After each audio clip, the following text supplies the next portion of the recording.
Hello everyone, welcome to study centre. दोस्तों, आज के इस वीडियो में हम लोग जो है प्रतियोगिता दर्पण के अप्रैल 2023 के अंक को देखने वाले हैं। और इस वीडियो में जो है हम लोग इस मंथ का जो करंट अफेयर्स है उसे पूरा जो है एक ही वीडियो में कंप्लीट करेंगे और सभी जो महत्वपूर्ण एमसीक्यू है उन सभी को जो है हम लोग यहाँ पे कंप्लीट करने वाले हैं। तो अगर आपने पहले से भी दर्पण पढ़ रखा है तो यहाँ पे आपका एक रिवीजन हो जाएगा। आप इन सारे एमसीक्यू को अटेम्प्ट करके आप दर्पण को रिवाइज कर सकते हैं। दोस्तों, आपको ये भी बता दें कि अभी तक हम लोगों ने जो है मई से लेके इसके पहले तक मई से लेके जो है सितंबर 2023 तक का जो प्रतियोगिता दर्पण है उसे हम लोगों ने कंप्लीट कर लिया है और वो सारा जो है आपको एक प्लेलिस्ट में मिल जाएगा। तो आप जाके जो है वहाँ से भी इन सभी को देख सकते हैं। और इसका जो आपका पीडीएफ है वो हमारे टेलीग्राम चैनल स्टडी सेंटर पे मिल जाएगा। आप टेलीग्राम पे सर्च करके भी जो है स्टडी सेंटर अगर आप सर्च करोगे तो भी आपको मिल जाएगा, या फिर इसका लिंक जो है टेलीग्राम ग्रुप का वो आपको डिस्क्रिप्शन में दे दिया जाएगा। आप वहाँ से भी जो है ग्रुप ज्वाइन करके पीडीएफ को ले सकते हैं। अब बात करते हैं हम लोग इस महीने का जो अप्रैल महीने का आपका दर्पण है अप्रैल 2023 का, इसका सारांश को हम लोग देख लेते हैं कि क्या क्या जो है महत्वपूर्ण चीज़ें हमें इस दर्पण में देखने को मिलेगा।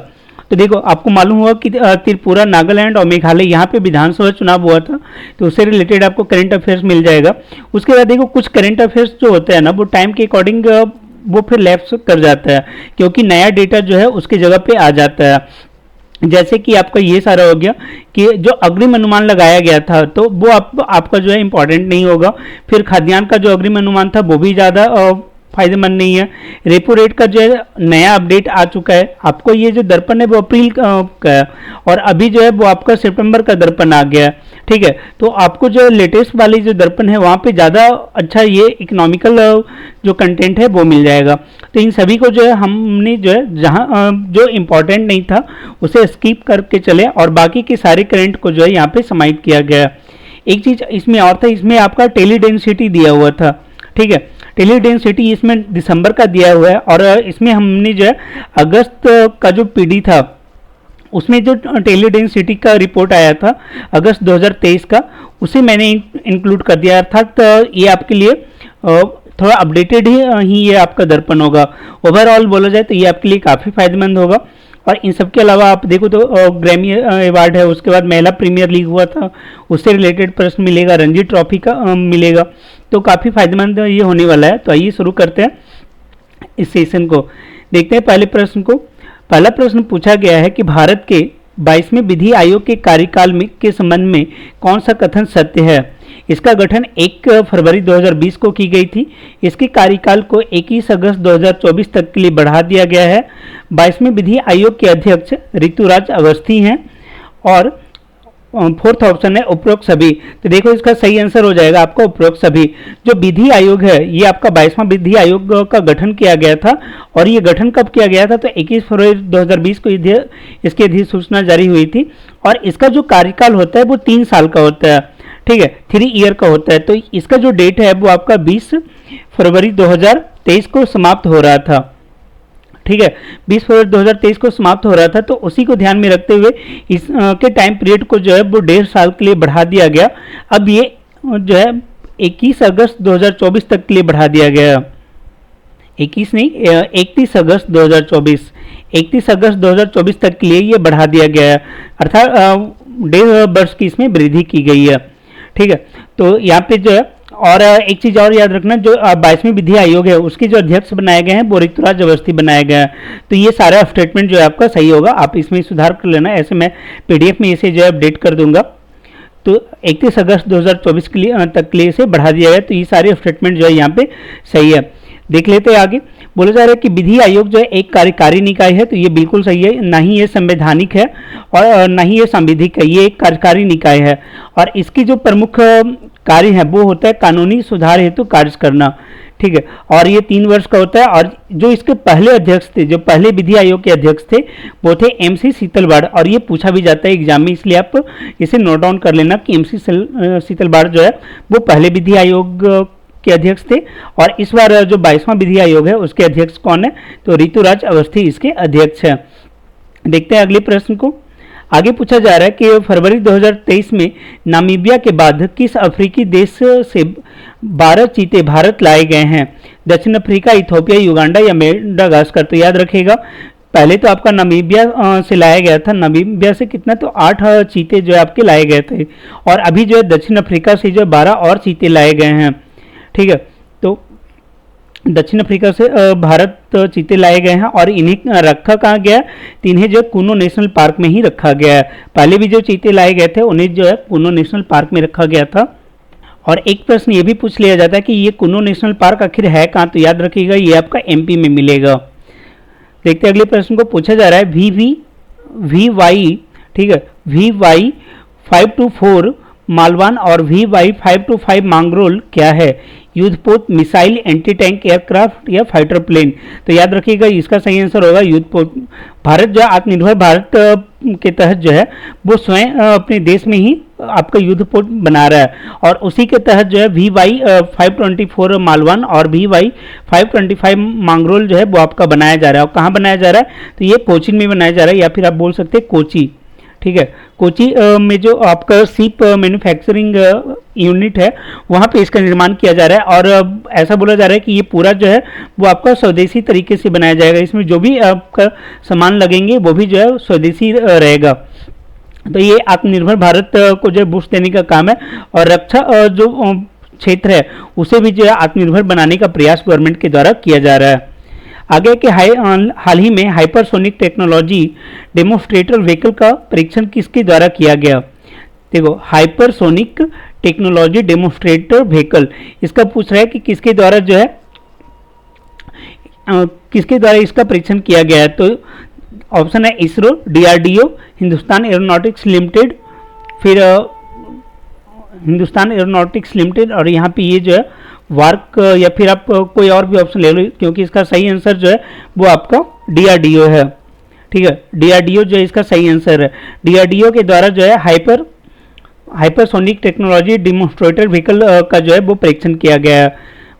ठीक, और जान लेते हैं इसके बारे में। तो देखो ये जो है ध्वनि की 6 गुना से अधिक गति वाला हाइपरसोनिक होगा, और ये अभी आपका स्टार्टिंग फेज में, इसके बनने में जो अभी काफ़ी समय लगने वाला है। लेकिन हाँ, भारत जो है हाइपरसोनिक के मामले में पीछे नहीं रहने वाला। भी आपको मालूम होगा कि रसिया के द्वारा जो है वो यूक्रेन पे जो मिसाइल दागे गए थे उसमें कई सारे मिसाइल जो है आपका हाइपरसोनिक थे, तो इंडिया भी जो उसके ऊपर काम कर रहा है, और उसी का परीक्षण यहाँ पे किया गया। आप देख सकते हैं HFTV जो है इसका पूरा नाम होता है hypersonic technology demonstrator vehicle.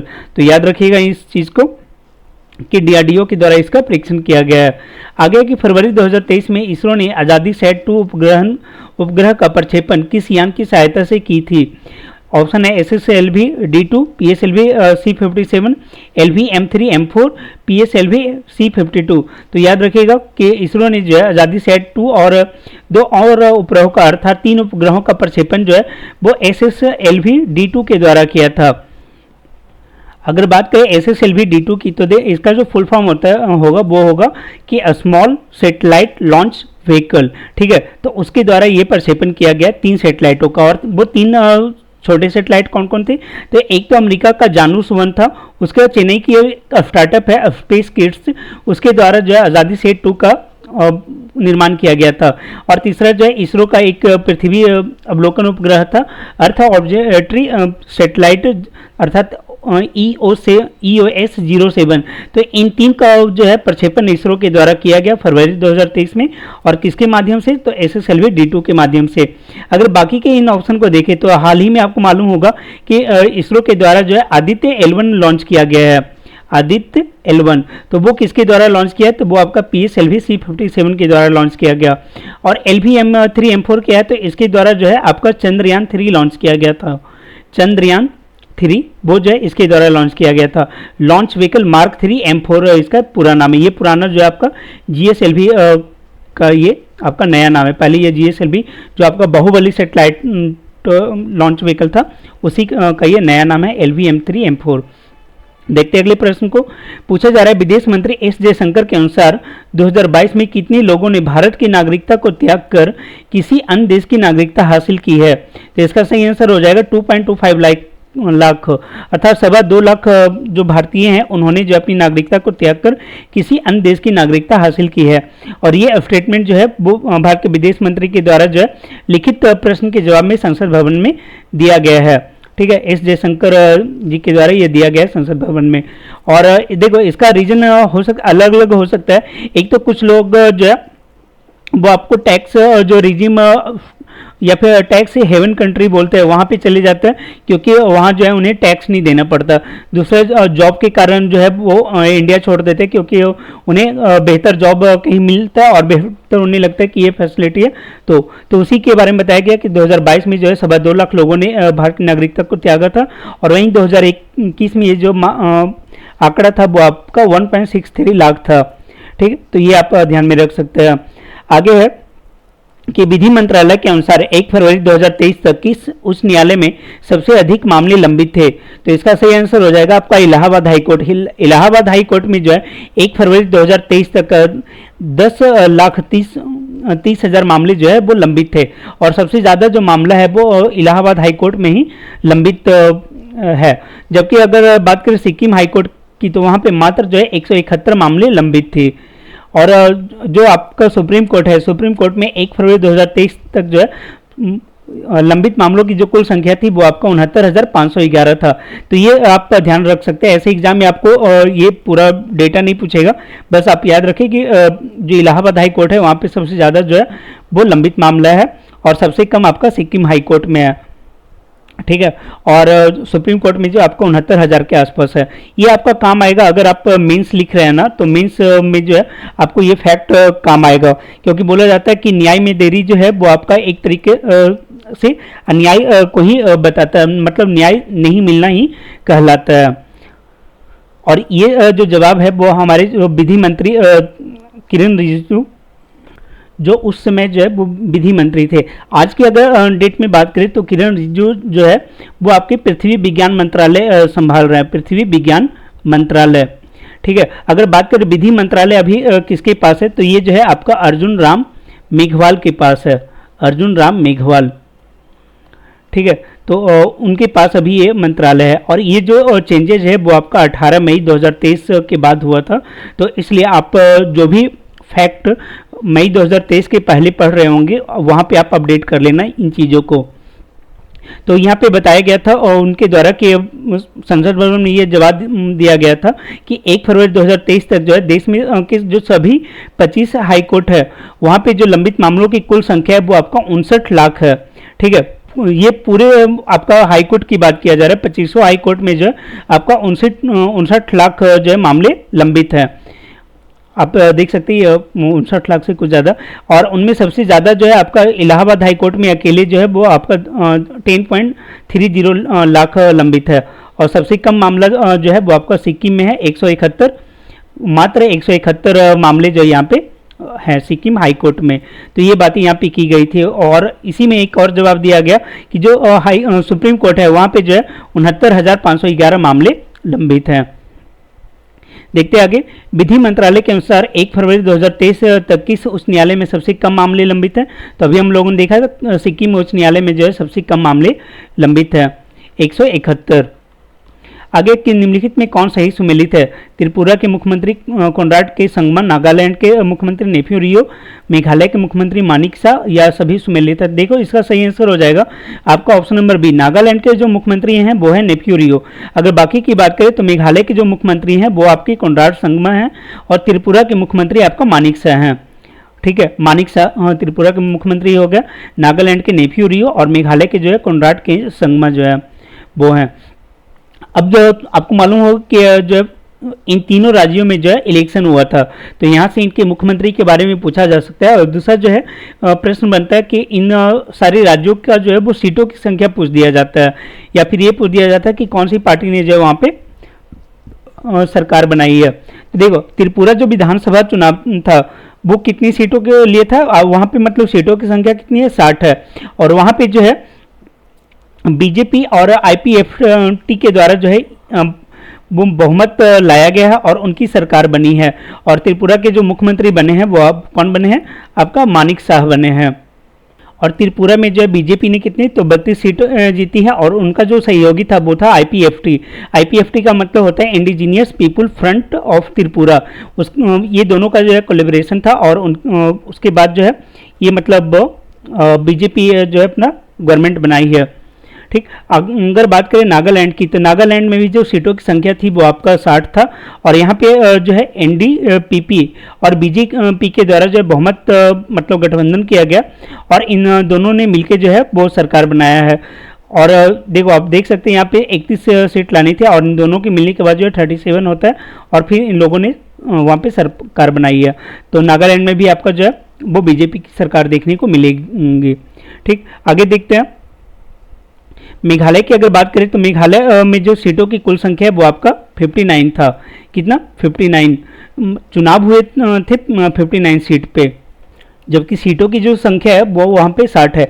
Actually में हुआ ये था कि एक उम्मीदवार की जो है वो वहाँ पे मृत्यु हो गई थी, जिसके बाद जो है उस सीट पे इलेक्शन नहीं करवाया गया था ये चुनाव आयोग के द्वारा। हो सकता है बाद में वहाँ पे री इलेक्शन हुआ होगा, लेकिन इस टाइम जो है वो 59 सीट पे ही इलेक्शन हुआ था, और उसमें जो है आपका एनपीपी और यूडीपी के द्वारा जो है यहाँ पे गवर्नमेंट बनाई जाती है। ठीक है, और देखो एनपीपी जो है आपका नेशनल पीपुल्स पार्टी है, और ये आपका जो है एक नेशनल पार्टी है, और इसका जो चुनाव चिन्ह है वो आपका किताब है, बुक जो है इसका किताब, ये चुनाव चिन्ह है एनपीपी का। तो ये आप याद रखिएगा। और इसी के बाद जो है वो आपका मेघालय के जो मुख्यमंत्री बनते हैं वो कोनराड के संगमा बनते हैं। ठीक है, यहाँ पे आप देख सकते हैं कोनराड के संगमा जो है फिर मुख्यमंत्री बनते हैं। आगे देखते हैं, आगे पूछा जा रहा है महिला प्रीमियर लीग के पहले संस्करण में किस खिलाड़ी को नीलामी में सर्वाधिक कीमत प्राप्त हुई थी। देखो जैसे आपका आईपीएल होता है, तो आईपीएल के तर्ज पे ही इस बार क्या हुआ कि डब्ल्यूपीएल हुआ, वुमेन प्रीमियर लीग, और इस लीग में जो है वो पहली बार नीलामी हुआ, और नीलामी के बाद पूछा जा रहा है कि किसे सबसे अधिक बोली लगाई गई, मतलब किसे सबसे ज़्यादा जो है वो प्राइस दिया गया। तो इसका सही आंसर हो जाएगा आपका स्मृति मंधाना। स्मृति मंधाना, एशले गार्डनर और नेटली सीवर, ये सभी जो है वो आपका अधिक बोली लगाई जाने वाली खिलाड़ियों में से थी, लेकिन जो स्मृति मंधाना है उन्हें जो है सर्वाधिक 3.40 करोड़ रुपए जो है वो मिलते हैं स्मृति मंधाना को। और वो किस टीम की थी, तो वो रॉयल चैलेंजर्स बेंगलोर ने उन्हें खरीदा था। जबकि 3.20 और 3.20 पे जो है यहाँ पे बाकी के जो दो खिलाड़ी है, जैसे आपका एशले गार्डनर ऑस्ट्रेलिया की और नेटली सीवर, इन दोनों को जो है ये प्राइस दिया गया था। तो अगर पूछा जाए कि सबसे ज़्यादा जो है किस खिलाड़ी को दिया गया, तो हम स्मृति मंधाना को, और किस विदेशी खिलाड़ी को दिया गया, तो इन दोनों का यहाँ पे नाम आ जाएगा। ऐसे मेनली आपका स्मृति मंधाना के बारे में ही पूछा जाएगा। अगर प्राइस पूछा जाए तो याद रखिएगा 3.40 करोड़ रुपया जो है इन्हें दिया गया था। और खरीदा किसने था, तो आरसीबी के द्वारा खरीदा गया था, रॉयल चैलेंजर बेंगलोर। आपको ये भी मालूम होना चाहिए कि इस बार जो मतलब टीमों की कुल संख्या थी वो जो है आपका कितना था, 5 टीमें थी। और 5 टीमें कौन कौन है, तो एक तो आपका रॉयल चैलेंजर बेंगलोर हो गया, दूसरा यूपी वॉरियर्स है, तीसरा मुंबई इंडियंस, फोर्थ आपका गुजरात जायंट, और फिफ्थ जो है दिल्ली कैपिटल्स। इसमें विजेता कौन होता है, तो विजेता जो है आपका जो है मुंबई इंडियंस होता है। ठीक है, मुंबई इंडियंस इस बार का विजेता होता है। और हराया किसे है, तो वो जो है दिल्ली कैपिटल्स को हराया है, दिल्ली कैपिटल्स को। और जो टीम विजेता हुई है उसके कैप्टन कौन है, तो उसके कैप्टन जो है वो हरमनप्रीत कौर है। हरमनप्रीत कौर उस टीम के कैप्टन है, विजेता टीम के। तो ये याद रखिएगा। ऐसे आपको बता दें कि इसका जो है मैंने और डिटेल में करवाया है कि कौन जो है आपका पर्पल कैप लिया था और कौन जो है किसे जो है ऑरेंज कैप मिला। ये सारा चीज़ जो आप देख सकते हैं, अगर आप मई का पीडी देखेंगे तो वहाँ पे ये इन चीज़ों को जो है वो डिटेल में करवाया गया है। आगे देखते हैं, पूछा जा रहा है अग्निपथ योजना के संबंध में कौन सा कथन असत्य है। इसकी शुरुआत जून 2022 में हुई थी। 17.5 से 21 वर्ष की आयु के लोग इसके लिए पात्र हैं। तो ये दोनों स्टेटमेंट यहाँ पे सही है। फिर बोला जा रहा है कि इन्हें 5 वर्ष के कार्यकाल के लिए शामिल किया जाता है सेना में। तो देखो ये आपका गलत हो जाएगा। जो अग्निपथ योजना है इसमें जो मतलब टेन्योर बताया गया गवर्नमेंट के द्वारा वो 4 साल के लिए जो है इन्हें सेना में शामिल किया जाता है। तो यहाँ पे आपका जो करेक्ट आंसर हो जाएगा वो होगा ऑप्शन नंबर सी। तो याद रखिएगा अग्निपथ योजना शुरू कब हुआ था, जून 2022 में। और 17.5 से 21 वर्ष के लोग ही इसके लिए पात्र होते हैं और 4 साल जो है इसका कार्यकाल होता है। आगे पूछा जा रहा है कि बांग्लादेश के नए राष्ट्रपति कौन है। देखो अभी तक आपका जो है नेशनल वाला पोर्शन चल रहा था, अब हम लोग जो है इंटरनेशनल में जा रहा है। अब बात यह है कि जो इंटरनेशनल आप देखोगे तो वहाँ पे भी कई सारी चीज़ें थी कि रशिया ने यूक्रेन पे वॉर किया, ये इन लोगों ने जो है सैंक्शन की बात की, भारत ने जो है वो वीटो को विड्रॉल कर लिया, इस तरीके का बात था। और वहाँ पे जो नंबर ऑफ क्वेश्चन थे वो आपका एग्जाम पॉइंट ऑफ व्यू से नहीं बन रहा था, तो जो आपका इंपॉर्टेंट है उन सारे को जो है यहाँ पे इंक्लूड किया गया है। तो देखते हैं पहले प्रश्न को, मतलब प्रश्न नंबर 10 को, बांग्लादेश के नए राष्ट्रपति कौन है। तो वो आपके शहाबुद्दीन चुप्पू जो है वो बांग्लादेश के नए राष्ट्रपति बने हैं। और इन्होंने जगह किसका लिया है, तो इन्होंने जगह जो है वो आपका मोहम्मद अब्दुल हमीद का जगह लिया है, तो ये आप याद रखिएगा। और बांग्लादेश के जो प्रधानमंत्री हैं वो हैं शेख हसीना। और अगर बात करें रामचंद्र पौडेल की, तो याद रखिएगा नेपाल के जो नए आपके राष्ट्रपति बने हैं वो रामचंद्र पौडेल बने हैं, ठीक है, रामचंद्र पौडेल। तो इन्हें भी आप याद रखें, सारा जो आप के लिए इंपॉर्टेंट है। शहाबुद्दीन चुप्पू ये नए राष्ट्रपति बने बांग्लादेश के, हटाया कि नहीं, तो मोहम्मद बिन अब्दुल हमीद के स्थान इन्होंने ग्रहण किया। शेख हसीना वहाँ के पीएम हैं। और बांग्लादेश के 22वें राष्ट्रपति जो है वो शहाबुद्दीन चुप्पू को बनाया गया है। आगे है कि निकोस क्रिस्टोडुलाइट किस देश के नए राष्ट्रपति चुने गए हैं, तो इसका सही आंसर है साइप्रस। साइप्रस के जो है नए राष्ट्रपति चुने गए हैं क्रिस्टोडुलाइट, ठीक। और अगर बात करें साइप्रस की राजधानी के, तो निकोसिया जो है वो साइप्रस का राजधानी है। और साइप्रस की जो मुद्रा है वो आपका यूरो है। अगला प्रश्न है कि तुर्की एवं सीरिया में भूकंप के बाद भारत ने कौन सा राहत सहायता अभियान संचालित किया था, तो इसका सही आंसर है ऑपरेशन दोस्त। ऑपरेशन दोस्त के तहत जो है भारत ने तुर्की और सीरिया में जो भूकंप आए थे उसके लिए भारत ने यह अभियान चलाया था। और ये भूकंप आया कब था, तो ये 6 फरवरी को आया था। 7.8 तीव्रता का भूकंप था। और तुर्की के अभी राष्ट्रपति की अगर बात करें तो रेसेप तैयप एर्दोगन जो है वो तुर्की के राष्ट्रपति हैं, ठीक है। और 2-3 अभियान को और आप याद रखें। एक तो आपका ऑपरेशन गंगा, आपको मालूम होगा कि यूक्रेन से लोगों को निकालने के लिए किया गया था। एक अभी जो है वो दक्षिणी सूडान से लोगों को निकालने के लिए चलाया गया था, ठीक है, वो आपका ऑपरेशन कावेरी चलाया गया था, कावेरी, ठीक, ऑपरेशन कावेरी। ऑपरेशन करुणा की बात करें तो ये आपका क्या है कि म्यांमार में एक तूफान आया था और उस तूफान के बाद लोगों को जो है सहायता पहुंचाने के लिए ऑपरेशन करुणा चलाया गया था। आगे की फरवरी 2023 में किस देश में ग्रेवियल चक्रवात के कारण आपातकाल की घोषणा की गई। ये देखो अभी तक के इतिहास में अगर देखा जाए तो न्यूजीलैंड ने जो है ये मात्र तीसरी बार है कि वो अपना आपातकाल लागू किया है, और वो भी किसी चक्रवात के कारण ये जो है आपातकाल लागू किया गया। तो याद रखिएगा कि ग्रेवियल चक्रवात आया कहाँ था, न्यूजीलैंड में आया था, और उसके कारण जो है वहाँ पे आपातकाल लागू लगाया गया। और जब किसी देश में आपातकाल लागू किया जाता है तो समझ सकते हैं कि वो कितनी बड़ी बात होगी। इस चक्रवात के कारण जो है लगभग 1 लाख से अधिक लोग जो है उन्हें अपना स्थान जो है वो छोड़ना पड़ा था, और काफ़ी सारी जो है वहाँ पे बाढ़ का खतरा बन गया था, ठीक है। तो ये याद रखिएगा कि ग्रेवियल चक्रवात के कारण जो है न्यूजीलैंड में आपका आपातकाल लागू किया गया। आगे अनाज की कितनी प्रतिशत पैकिंग जूट की बोरियों में ही करना अनिवार्य किया गया है, तो इसका सही आंसर होगा 100%। अनाज का जो है वो 100% पैकिंग जो है वो जूट की बोरियों में होगा। और जो चीनी है, चीनी की पैकिंग जो है वो 20% बोला गया कि आप 20% चीनी जो है वो जूट की बोरी में पैक करें। और ये किया किस अधिनियम के द्वारा किया गया, तो जूट पैकेजिंग सामग्री अधिनियम 1987 के तहत जो है इस प्रावधान को लागू किया गया है। तो याद रखिएगा अनाजों के लिए 100% और चीनी के पैकिंग के लिए 20% को अनिवार्य कर दिया गया है। आगे की वाइब्रेंट विलेज प्रोग्राम क्या है, सभी गांवों का विकास, गांव में इंटरनेट सुविधाओं को बढ़ाना, देश की सीमा पर स्थित गांव को विकसित करना, या उत्तर पूर्वी क्षेत्र में ग्रामीण पर्यटन को बढ़ावा देना। तो इसका सही आंसर हो जाएगा देश की सीमा पर स्थित गांव को विकसित करना। देखो एक नया गवर्नमेंट के द्वारा प्रोजेक्ट मतलब योजना लाया गया या प्रोजेक्ट लाया गया कि वाइब्रेंट विलेज प्रोग्राम हम लोग लाएंगे, और इसके तहत जो भी आपका नॉर्थ एरिया में आपका देखो हमारा सीमा मिली लगता क्या है, तो आप देखोगे तो हमारा सीमा जो है मिली इन सभी एरिया में ही लगता है, ठीक है। तो नॉर्थ में इधर पाकिस्तान से, फिर चाइना से, और इधर जो है आपका नेपाल और बांग्लादेश वाला जो एरिया है वहाँ पे लगता है। तो बोला जा रहा है कि हम लोग जो है जो बाउंड्री मतलब सीमा से लगे हुए गांव हैं वहाँ पे उन गांवों को जो विकसित करें, ताकि वो एक तरीके से क्या होता है देश के लिए वो आइज का यूज करते हैं। ये हमें जो है सूचना देते हैं कि देश के सीमा पे क्या स्थिति मोमेंट हो रहा है। तो और वहाँ पे जो पर्यटन को भी बढ़ावा दिया जाए, इसलिए वाइब्रेंट विलेज प्रोग्राम लाया गया है। और इस प्रोग्राम के द्वारा जो है देश की सीमा पर स्थित गाँव को विकसित किया जाएगा और पर्यटन को भी बढ़ावा दिया जाएगा। तो इसका सही आंसर हो जाएगा ऑप्शन नंबर सी। वही बोला जा रहा है कि यह जो एक केंद्रीय वित्त पोषित कार्यक्रम है जिसकी घोषणा कब की गई थी, तो 2022-23 में इसका घोषणा किया गया था और 2025-26 तक जो है ये लागू रहेगा। और ये उत्तर में जो भी सीमावर्ती गांव हैं उन सभी को विकसित किया जाएगा ताकि यहाँ के जो निवासी हैं उनका जीवन स्तर को बढ़ाया जा सके और वो इन क्षेत्रों से जो है वो पलायन ना करे, ये भी एक इसका रीजन है। और ये किया कहाँ जाएगा, तो हिमाचल प्रदेश, उत्तराखंड, अरुणाचल, सिक्किम, लद्दाख, ये सारे जो सीमावर्ती क्षेत्र है वहाँ पे ये किया जा रहा है। आगे कि फरवरी 2023 में नरेंद्र मोदी के द्वारा किस राज्य में शिवमोगा हवाई अड्डे का उद्घाटन किया गया है, झारखंड, कर्नाटक, छत्तीसगढ़ या सिक्किम। तो इसका सही आंसर हो जाएगा कर्नाटक।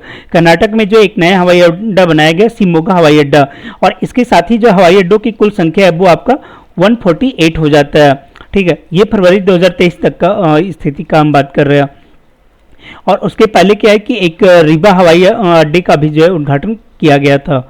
रीवा हवाई अड्डा आप बता सकते हैं ये कहाँ पे होगा, तो रीवा आपका एमपी में है और वहाँ पे एक हवाई अड्डा बनाया गया। तो याद रखिएगा शिवमोगा हवाई अड्डा जो है कर्नाटक में बनाया गया और नरेंद्र मोदी के द्वारा उसका उद्घाटन किया गया है। बोला जा रहा है कि मतलब प्रत्येक घंटे जो है यहाँ पे 300 यात्रियों को जो है वो अटेंड किया जा सकता है। ठीक है, यही बात यहाँ पे बताई गई है।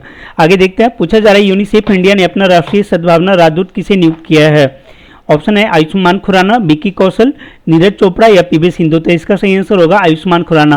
आयुष्मान खुराना को जो है यूनिसेफ इंडिया के द्वारा अपना राष्ट्रीय सद्भावना राजदूत बनाया गया और ये प्रश्न जो है आपका एग्जाम में पूछे जाने की संभावना भी बनी हुई रहेगी, तो इसे आप ध्यान रखिएगा। आगे बोला जा रहा है नागरिक उड्डयन महानिदेशालय के महानिदेशक कौन बने हैं।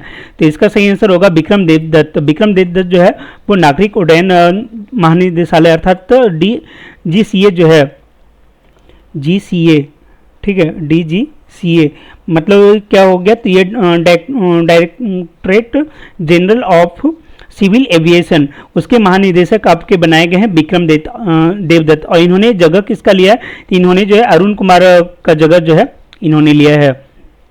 ठीक है, तो ये आप याद रखिएगा। आप यहाँ देख सकते हैं ये आपका विक्रम देवदत्त है और यहाँ पे एक सिंबॉलिक लगाया गया है कि ये जो आपका DGCA के महानिदेशक बनाए गए हैं। आगे की प्रेस सूचना ब्यूरो के महानिदेशक कौन बने हैं, राजेश मल्होत्रा, सत्येंद्र प्रकाश, परमेश्वर अय्यर या विक्रम देवदत्त। तो इसका सही आंसर हो जाएगा राजेश मल्होत्रा। राजेश मल्होत्रा को जो है प्रेस सूचना ब्यूरो का नया महानिदेशक बनाया गया है। ठीक, यहाँ पे आप देख सकते हैं उनके बारे में।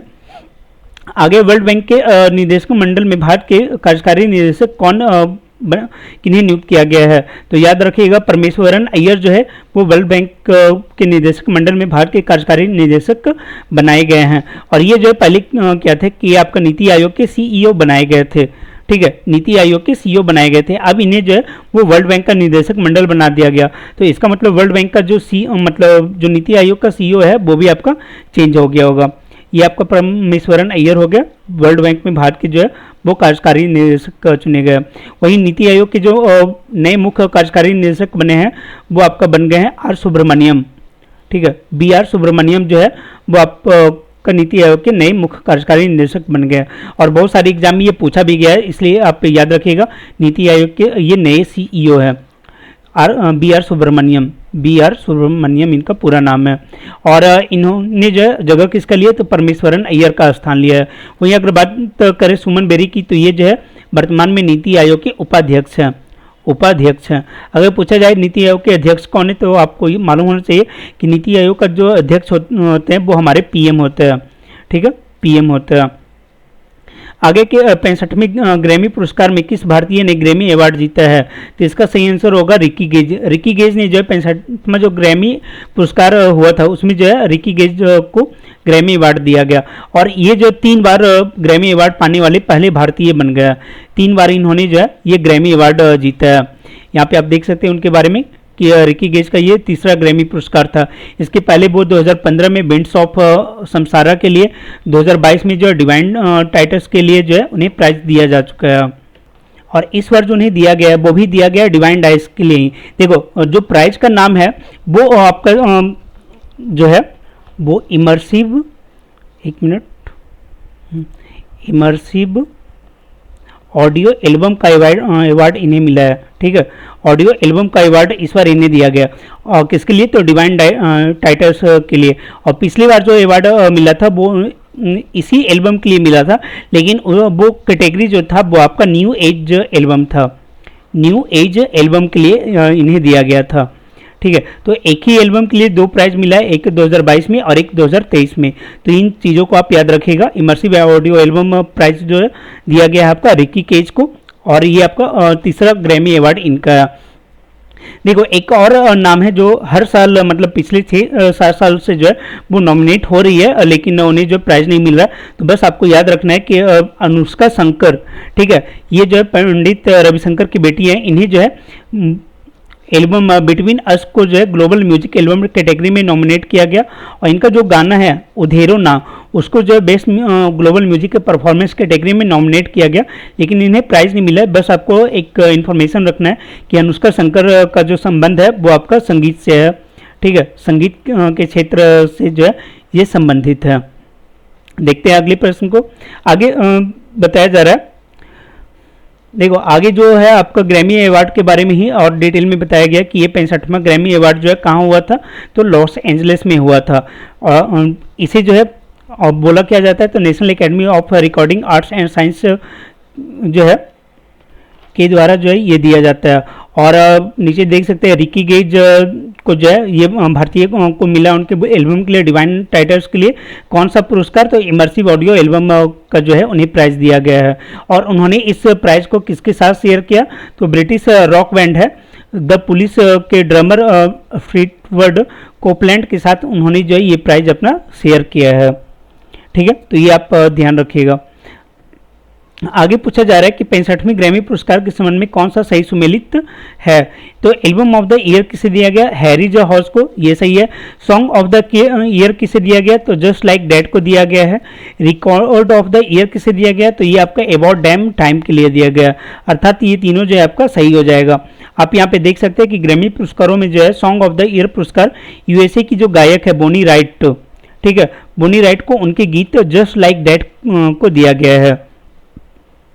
ठीक है, तो सॉन्ग ऑफ द ईयर हो गया आपका जस्ट लाइक दैट, और उसकी गायिका कौन है, तो वो बोनी राइट है यूएसए की। ठीक, इसके बाद रिकॉर्ड ऑफ द ईयर का जो प्राइज है वो यूएसए की गायिका है लीजो, लीजो का जो है जस्ट लाइक दैट उसे दिया गया है। एक minute, record of the year बोला जा रहा है, तो record of the year about dam time को दिया गया, और ये किसके द्वारा है, तो ये आपका लीजो के द्वारा है। ये भी यूएसए की एक गायिका है, उनके द्वारा ये गाया गया है। ठीक, आगे फिर उसी के बारे में बताया गया है। फिर आगे बोला जा रहा है कि यूएसए की जो गायिका है बियॉन्स को उन्हें जो सर्वाधिक 4 ग्रैमी पुरस्कार दिया गया। देखो बहुत सारे कैटेगरी होते हैं उसमें जो प्राइज दिया जाता है, लेकिन जो एग्जाम में मेनली पूछा जाता है वो 2-3 चीज़ें पूछी जाती है। पहला एल्बम ऑफ द ईयर जो कि हैरिज हॉर्स को दिया गया है, ठीक है। दूसरा रिकॉर्ड ऑफ द ईयर जो कि अबाउट डैम टाइम को दिया गया जो लीजो के द्वारा है। तीसरा सॉन्ग ऑफ द ईयर जो कि जस्ट लाइक डैट को दिया गया बोनी राइट के द्वारा। तो इन तीनों के बारे में जो है वो ज़्यादातर पूछा जाता है, और वहीं अगर कोई इंडियन कोई जीतता है प्राइज तो फिर उसके बारे में पूछा जाता है, ठीक है। तो लेकिन यहाँ पे आपको दे दिया गया कि अगर आप चाहे तो एक बार देख सकते हैं इन चीज़ों को। आगे देखते हैं, पूछा जा रहा है कि 76वें बाफ्टा पुरस्कार में सर्वश्रेष्ठ अभिनेता का पुरस्कार किसे मिला। सर्वश्रेष्ठ अभिनेता होगा, सर्वश्रेष्ठ अभिनेता का पुरस्कार किसे मिला। तो याद रखिएगा जो बाफ्टा अवार्ड होता है ये आपका ब्रिटेन के द्वारा दिया जाता है, ठीक है, बाफ्टा। और ये जो है सर्वश्रेष्ठ जो एक्टर है वो आपका ऑस्टिन बटलर को यहाँ दिया गया है। उसके बारे में भी देख लेते हैं कि सर्वश्रेष्ठ फिल्म का पुरस्कार किसे दिया गया। तो एडवर्ड बर्गर को दिया गया है, और उनका जो निर्देशित फिल्म उनके द्वारा जो निर्देशित फिल्म है all quite on the western front को दिया गया है, ठीक है। फिल्म का जो नाम है वो आपका है all quite on the western front को दिया गया, और जो इसके डायरेक्टर हैं वो हैं एडवर्ड बर्गर, और उन्हीं को जो है वो बेस्ट डायरेक्टर का भी अवार्ड मिला है, ठीक है। डायरेक्टर का भी जो अवार्ड है वो इन्हीं को मिला है। मूवी का नाम है all quite on the western front.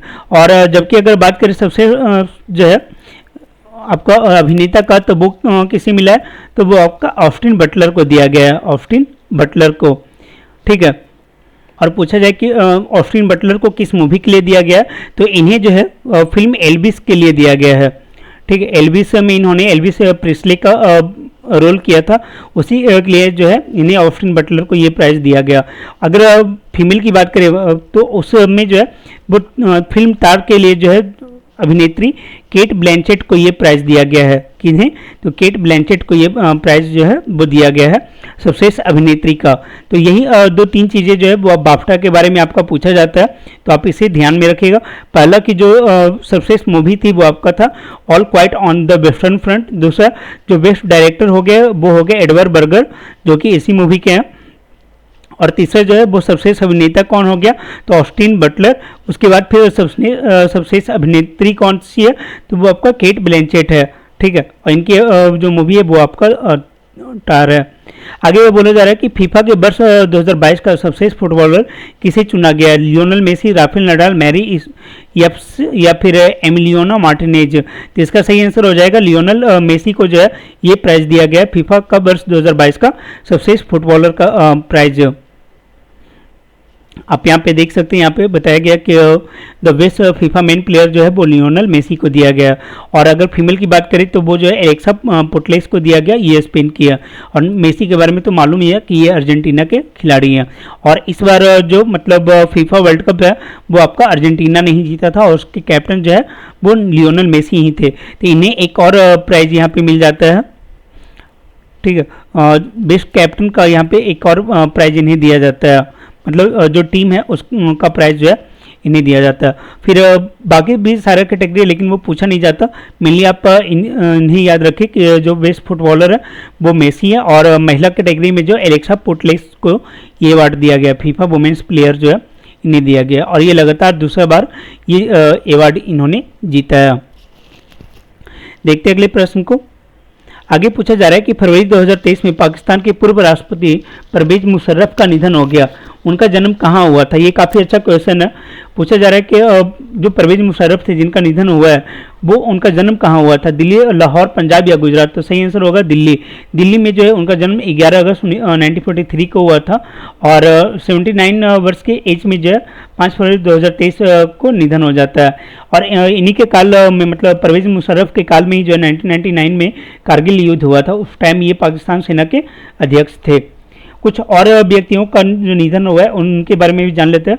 एक जावेद खान अमरोही है, इनका निधन हो गया और ये जो बॉलीवुड अभिनेता थे और इनके द्वारा जो लगान मूवी में भी जो है काम किया गया था। फिर के विश्वनाथ जो है वो दक्षिण भारत के फिल्म निर्माता थे और इन्हें जो है 2016 में दादा साहेब फाल्के के पुरस्कार से भी सम्मानित किया गया था। तो ये देखो, अगर कोई भी व्यक्ति जिसे इस टाइप का कोई बड़ा प्राइज दिया गया है तो उसके बारे में जरूर जानना चाहिए। तो याद रखिएगा के विश्वनाथन जो है वो फिल्म निर्माता है दक्षिण भारत के। फिर वाणी जयराम कौन है, तो 2023 में जो है पद्म भूषण से इन्हें सम्मानित किया गया था और ये जो है पार्श्व गायक का है। एक तो आपको पूछा जा सकता है कि पद्म भूषण से किससे सम्मानित किया गया था, तो वहाँ भी आप ये ध्यान रखिएगा वाणी जयराम को। और इनका चूंकि निधन हो गया इसलिए ये और भी जो है हाईलाइटेड है। तो याद रखिएगा वाणी जयराम को कौन सा प्राइज दिया गया, तो पद्म भूषण दिया गया और उनका निधन हो गया, ये पार्श्व गायिका थी। आगे कि दूसरी भारतीय चावल कांग्रेस 2023 का आयोजन कहाँ किया गया, तो इसका सही आंसर होगा कटक। कटक जो उड़ीसा में है वहाँ पे आपका दूसरी भारत चावल कांग्रेस का आयोजन किया गया। आपको मालूम होना चाहिए कि जो राष्ट्रीय चावल अनुसंधान संस्थान है वो आपका कटक में ही स्थित है। और ये जो आपका कांग्रेस है दूसरी भारतीय चावल कांग्रेस, इसका जो उद्घाटन किसने किया था, तो राष्ट्रपति द्रौपदी मुर्मू के द्वारा जो है इसका उद्घाटन किया गया है। आगे की 12वां विश्व हिंदी सम्मेलन का आयोजन कहाँ किया गया, तो ये आपका नाडी फिजी में किया गया था। ठीक है, 12वां विश्व हिंदी सम्मेलन जो है वो आपका फिजी में आयोजित किया गया। और ये आयोजित किसके द्वारा किया जाता है, तो भारतीय विदेश मंत्रालय के द्वारा आयोजित किया जाता है। और इस बार का जो थीम है वो है हिंदी पारंपरिक ज्ञान से कृत्रिम मेघा तक, मतलब हिंदी को जो यहाँ पे और भी ज़्यादा प्रमोट करने की बात की गई है। ज्ञान से जो पारंपरिक ज्ञान से लेके जो है वो आज का जो ज्ञान है वहाँ पे जो है हिंदी को रिलेट करने का बात किया गया है। तो इस तरीके से आप थीम को याद रख सकते हैं कि इसका, तो 12वां विश्व हिंदी सम्मेलन का। ठीक है, देखो बीपीएससी क्या करता है या कुछ और भी जो बोर्ड है वो आपका सीधा कुछ अल्टर टाइप का प्रश्न पूछते हैं। जैसे ये बोल देगा कि विश्व हिंदी सम्मेलन का आयोजन जो है वो किया गया, यहाँ पे आपका वो डैश दे दिया, फिल इन द ब्लैंक्स दे दिया, तो आपको बताना होगा कि कौन सा विश्व हिंदी सम्मेलन जो है वो आपका फिजी में आयोजित हुआ था 2023 में। तो याद रखिएगा 12वां विश्व हिंदी सम्मेलन कहाँ, तो फिजी में हुआ था। यहाँ पे गलत लिखा हुआ है, ये हिंदी होगा, हिंदी सम्मेलन फिजी में हुआ है। कुछ और जो है बताया गया है कि अभी तक जो ये 12वां हुआ था, ठीक है, 12वां ये आपका नाडी फिजी में हुआ है। पहला कब हुआ था, तो पहला जो है आपका 1975 में हुआ था, कहाँ, तो नागपुर में हुआ था। और उसके बाद जो है 1976 में ये मॉरिशस में हुआ है। और पिछली बार की अगर बात करें जो 11वां हुआ है वो आपका कहाँ हुआ है, ये आपका पोर्ट लुइस मॉरिशस में हुआ था। तो इस तरीके से आप इन चीज़ों को याद रखें। मेनली आप याद रखो 2023 में कहाँ हुआ, तो ये आपका फिजी में हुआ है, और पहला कहाँ हुआ था, तो नागपुर भारत में हुआ था। आगे जो है देखो G20 के कई सारे सम्मेलन जो है हुए हैं, और उन सारे सम्मेलनों से तो नहीं, लेकिन कुछ कुछ ऐसे जो है इंपॉर्टेंट हो जाते हैं, वहाँ से आपका एग्जाम में पूछे जाने की संभावना है। तो एक आपका महिला सशक्तिकरण पर G20 सम्मेलन, तो ये आपका 11-12 फरवरी को आयोजित किया गया था। और कहाँ किया गया था, तो ये आपका आगरा में किया गया था, कहाँ, आगरा में। और उसकी जो अध्यक्षता की थी वो फिक्की की जो अध्यक्ष हैं डॉक्टर रेड्डी, उनके द्वारा किया गया था। तो याद रखिएगा कि महिला सशक्तिकरण पे जो है वो G20 सम्मेलन का आयोजन कहाँ किया गया, तो आगरा में किया गया, आगरा। ऐसे भी याद रख सकते हैं कि ताजमहल है और महिला सशक्तिकरण है, तो रिलेट नहीं हो रहा है, लेकिन फिर भी आप जो है इसे थोड़ा सा रिलेट करके देख सकते हैं, ठीक। और अध्यक्षता किसने किया, तो फिक्की के अध्यक्ष ने जो है इसकी अध्यक्षता की थी। साथ में इस सम्मेलन में महिला एवं बाल विकास मंत्री श्रीमती स्मृति ईरानी भी जो है इसमें मौजूद थी। देखते हैं अगले प्रश्न को।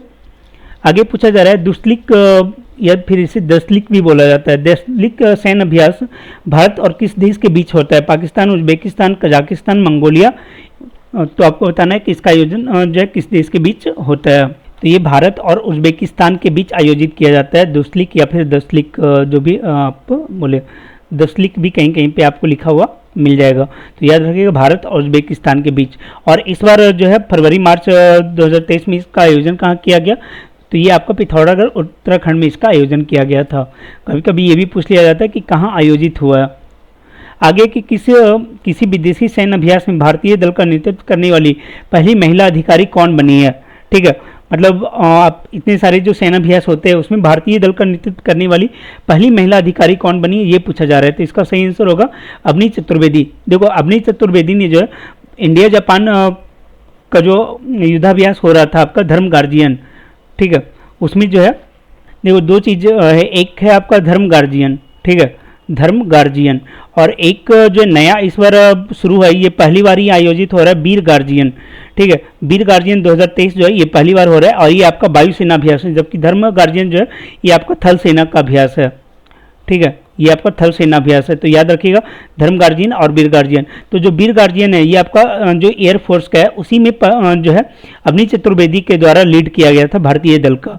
तो ये आपका एग्जाम में बनने वाला क्वेश्चन है, एग्जाम में बहुत ज़्यादा पूछे जाने की इसकी संभावना है। पहला तो ये कि वीर गार्जियन किसके बीच आयोजित होता है, दूसरा ये कि विदेशी सेना अभ्यास में शामिल होने का नेतृत्व करने वाली पहली महिला अधिकारी कौन बनी है, तो अवनी चतुर्वेदी। अवनी चतुर्वेदी के बारे में ये भी याद रखिएगा कि ये जो है देश की पहली महिला पायलट भी बनी थी 2018 में, ठीक। और अगर बात करें कि ये जो वीर गार्जियन 2023 युद्धाभ्यास है वायुसेना का, वो कहाँ हुआ, तो ये जापान के हयाकुरी में हुआ था, ठीक है, हयाकुरी में जो है ये आयोजित हुआ जनवरी 2023 में।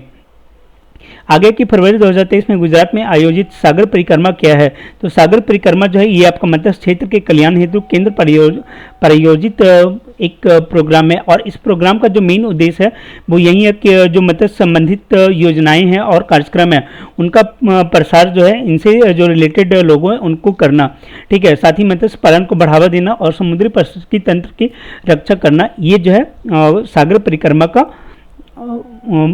परिक्रमा का मेन उद्देश्य या मेन कार्य है। और देखो ये जो इसका तीसरा चरण था, इसके पहले और हुआ कहाँ पे, तो गुजरात में, और इसके पहले जो है पहला चरण भी जो है वो गुजरात में ही हुआ था। आगे की एरो इंडिया 2023 का आयोजन कहाँ किया गया? बेंगलोर, नई दिल्ली, ग्वालियर या फिर पुणे? तो इसका सही आंसर हो जाएगा आपका बेंगलुरु। बेंगलुरु में जो एरो इंडिया 2023 का आयोजन किया गया और कहाँ पे किया गया? तो बेंगलोर का जो एयरफोर्स स्टेशन है येलाहंका वायुसेना केंद्र, वहाँ पे ये किया गया था, येलाहंका वायुसेना केंद्र पे। ठीक है, और ये इसका कौन सा संस्करण था? ये तो इसका 14वां संस्करण था और इसमें प्रधानमंत्री मोदी के द्वारा जो इसका उद्घाटन किया गया। साथ ही क्या होता है कि इस एरो इंडिया शो में जो है एक स्मारक डाक टिकट भी जो है वो जारी किया जाता है, तो ये भी आप याद रखिएगा, स्मारक डाक टिकट जारी किया जा रहा है। आगे की योग गुरु रामचंद्र की स्मृति में कितने रुपए का स्मारक सिक्का जारी किया गया? 150 रुपये का जारी किया गया, तो ये याद रखिएगा। और ये गुरु रामचंद्र हैं कौन? तो यूपी के जो मैनपुरी के रहने वाले एक योग गुरु हैं। ठीक है, योग गुरु हैं गुरु रामचंद्र, और इनका जन्म जो 1873 में हुआ था और इसी के 150वीं जयंती के अवसर पर जो 150 रुपये मूल्य का सिक्का जारी किया गया है। आगे पूछा जा रहा है कि अमृत पैक्स 2023 क्या है? तो ये जो आपका राष्ट्रीय डाक टिकट संग्रह प्रदर्शनी है। ठीक है, अमृत पैक्स क्या है? तो आपका डाक टिकट संग्रह प्रदर्शनी है। लेकिन क्या है कि आपको जो है इस तरीके का ऑप्शन देके कंफ्यूज किया जा सकता है कि नदी जोड़ो परियोजना है, हर घर नल का जल है, या विरासत स्थल का संरक्षण है। लेकिन आप याद रखिएगा अमृत पैक्स जो है वो आपका राष्ट्रीय डाक टिकट संग्रह प्रदर्शनी है। देखो, जो डाक टिकट का संग्रह है ना वो आपका कहलाता है फ्लैटली। ठीक है, फिलैटली कहलाता है, और उसी का आयोजन जो है वो भारत के संस्कृति मंत्रालय और भारतीय फिलैटली कांग्रेस के सहयोग से किया गया था। कहाँ किया गया था? तो ये दिल्ली के प्रगति मैदान में किया गया था 11 से 15 फरवरी के बीच में, डाक टिकट संग्रह प्रदर्शनी। ठीक, तो ये याद रखिएगा, अमृत पैक्स 2023 का जो डाक टिकट संग्रह से रिलेटेड है। आगे देखते हैं। देखो, आपको मालूम हो कि जो 2023 का वर्ष है वो आपको किस चीज़ के लिए मनाया जा रहा है? तो ये आपका यूएन के द्वारा घोषित किया गया है कि ये मोटे अनाज का वर्ष होगा, तो उसी से रिलेटेड है कि पौष्टिक अनाजों के लिए अंतर्राष्ट्रीय वर्ष के रूप में जो है वो 2023 को मनाया जा रहा है, और ये यूएन के द्वारा जो ये घोषित किया गया। ठीक है, इंटरनेशनल ईयर ऑफ मिलेट्स भी इसे बोला जाता है। अभी चर्चा में इसलिए है क्योंकि भारत सरकार के द्वारा जो है वो जो पौष्टिक अनाज है, जो मोटे अनाज, देखो मोटे अनाज बोला जाता था तो उसी को अब बोला जा रहा है पौष्टिक अनाज। तो पौष्टिक अनाजों को एक अलग नाम दिया गया है, उसका नाम दिया है श्री अन्न। ठीक है, श्री नाम अन्न जो है वो नाम दिया गया है, और इसके अंतर्गत आता क्या क्या? तो बाजरा हो गया, ज्वार हो गया, राजगीरा या रामदाना हो गया, कुटकी, कोदो, रागी, चीना और कंगनी, ये सारी चीज़ जो है वो आपका पौष्टिक अनाजों के अंतर्गत शामिल है। और गवर्नमेंट जो है चाह रही है कि इसको बढ़ावा दिया जाए ताकि किसान जो है अधिक से अधिक इसका लाभ ले सके, और बंजर भूमि में भी जो है ये चूँकि पैदा हो जाता है तब बहुत कम उर्वरक का यूज होता है, इसलिए ये भी कृषि के लिए भी फायदेमंद है और दूसरा के व्यक्तियों के लिए भी फायदेमंद होगा। आगे पुस्तक के बारे में दिया गया है, तो याद रखिएगा जो विक्ट्री सिटी है ये आपका सलमान रुश्दी के द्वारा लिखा गया, और नेवर नेवर जो है ये आपका कॉलिन ह्यूबर और टेरिन फिशर के द्वारा लिखी गई है। फिर जो है आपका दिसंबर 2022 के अंत में जो है भारत में क्या स्थिति था आपका टेलीफोन और ब्रॉडबैंड उपभोक्ताओं का, उसके बारे में ट्राई का एक रिपोर्ट आया है। ठीक है, ट्राई का एक रिपोर्ट आया। ट्राई के बारे में आपको मालूम होगा telecom regulatory authority of India जो है इसका पूरा नाम है, और इसके द्वारा ये रिपोर्ट जारी किया जाता है कि भारत में कितना जो है आपका टेली डेंसिटी है। टेली डेंसिटी कहने का मतलब होता है कि प्रति जो 100 व्यक्तियों के बीच में जो है कितने व्यक्ति वो मोबाइल का यूज़ कर रहे हैं। ठीक है, मतलब 100 में कितने व्यक्ति मोबाइल का यूज़ कर रहे हैं, ये आपका कहलाता है टेली डेंसिटी। ठीक है, टेली डेंसिटी ये आपका कहलाता है। तो उसी के बारे में ये 2018 का मतलब दिसंबर 2022 का रिपोर्ट है जो कि जारी किया गया था। हम लोग ज़्यादा इसे नहीं देखेंगे, इसकी जगह पे हम लोग जो है नया जो रिपोर्ट है उसे देख लेंगे। ठीक है, यहाँ पे बताया जा रहा है कि जो टेली डेंसिटी है भारत की ओवरऑल जो टेली डेंसिटी है वो आपका 84.56 है। ठीक है, और ये कब तक का? तो ये आपका दिसंबर 2022 तक के अंत तक का बताया जा रहा है। मान के चलो कि 31 दिसंबर 2022 तक का, तब कितना था? तो 84.56 था, जिसमें ग्रामीण 57 और शहरी जो है वो आपका 134 था। लेकिन हो सकता है किसी एग्जाम में पुराना पूछ दिया जाए तो आप वहाँ पे ये लगा सकते हो, लेकिन जो आपका लेटेस्ट डेटा है, ठीक है, जो 31 मार्च 2023 तक की स्थिति बताई गई है, उसमें बोला गया कि भारत की जो टेली डेंसिटी है वो आपका 84.51 है। ठीक है, यहाँ पे अगर देखें तो इसमें जो गिरावट आपको देखने को मिलेगा, 84.51 हो गया है। वहीं जो शहरी उपभोक्ता यहाँ तो ये खैर संख्या में शहरी क्षेत्र में जो अगर टेली डेंसिटी देखा जाए तो ये आपका 133.8 है। अगर आप पहले वाले से कंपेरिजन करो तो यहाँ भी जो है आपको गिरावट देखने को मिलेगा। ठीक, और ग्रामीण क्षेत्र में जो है वो भी 57.07 हो गया और इसमें भी आपको गिरावट देखने को मिलेगा। तो आप जो है मेनली आप इसे याद रखें, अगर आपको जो है आने वाला एग्जाम है तो वहाँ पे ऐसे मेंशन होगा कि 31 जनवरी को कितना था और दिसंबर का अगर पूछेगा तो वहाँ पे मेंशन होगा। फिलहाल आप नए वाले को ही याद रखें कि टेली डेंसिटी जो है भारत में अभी 84.51 है। ठीक, और सबसे ज़्यादा जो है वो आपका दिल्ली में है और सबसे कम टेली डेंसिटी वाला जो राज्य है वो आपका बिहार है। इसके बारे में जो है अगस्त महीने का जो दर्पण है वहाँ पे आपको डिटेल में बताया गया है। ठीक है, कि कौन सा जो है स्टेट में कितना है और बिहार में कितना है, वो सारी चीज़ें वहाँ पे डिटेल में बताया गया। तो आप चाहे तो वो वाले पीडी को भी देख सकते हैं। आगे है कि क्रिकेट के तीनों प्रारूपों में शतक लगाने वाली भारतीय टीम के पहले कप्तान कौन बने हैं।